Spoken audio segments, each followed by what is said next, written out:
toka mahali popote. Vita kama hizi zinakuanga vita ambazo ziko na interest. Na mimi sina any political interest saizi kwenyu kwa sababu mimi already mlishanichagua. Sina uchaguzi kesho. Sasa siko hapa ili tu kujifurahisha ama kukufurahisha. Niko hapa kufanya jambo ambalo inafaa nifanye kama mjumbe wenyu. Kwa sababu election ni 2027.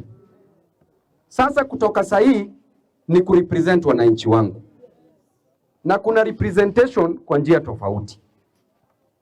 Kulikuwa hapa kulibomolewa chini ya stima.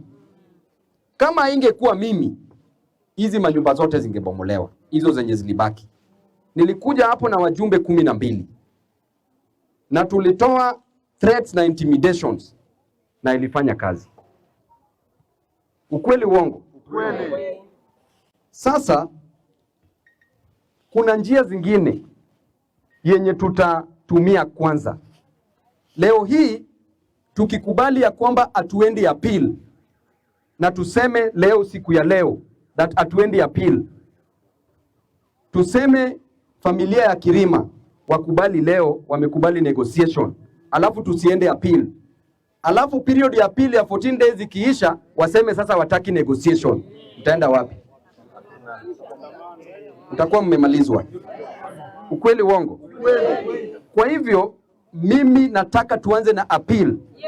Iwe kotini, tukimaliza court of appeal. Na hii court of appeal, hii kesi hii ya kwanza imechukua kama from 2014 miaka 9. Kama court of appeal pia inaweza chukua miaka 9.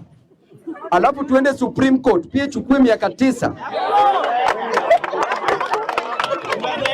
Tuwe na miaka 18 kwanza ya negotiation.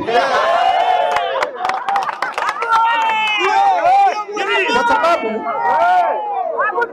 ninasema kitu ya maana ama ni kitu ya upuzi jamani?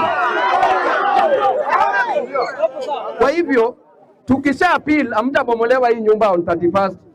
Mimi nawaambia ukisha appeal unapata kitu inaitwa stay order. The moment uko na appeal tumeweka kotini, tingatinga ikirudi hapa, hiyo ni tingatinga ambayo tunatoa tires. Kwa sababu koti yenyewe itasema mpaka appeal isikizwe iishe. Si ni ukweli? Mimi njia zangu zingine saa zingine inakuja ni rough kidogo lakini ina solution. Kuliko kukuja hapa niwaambie mambo kesho mkishatolewa babu uko wapi? Si ni ukweli? Kwa sababu sitafuti kura leo. Mimi leo ninawarepresent kama watu wangu. So mimi nitafanya hii kazi kwa sababu ya nyinyi. Niko hapa kwa sababu ya nyinyi. Nyinyi ndio mlipanga line kwa jua hapa. Miango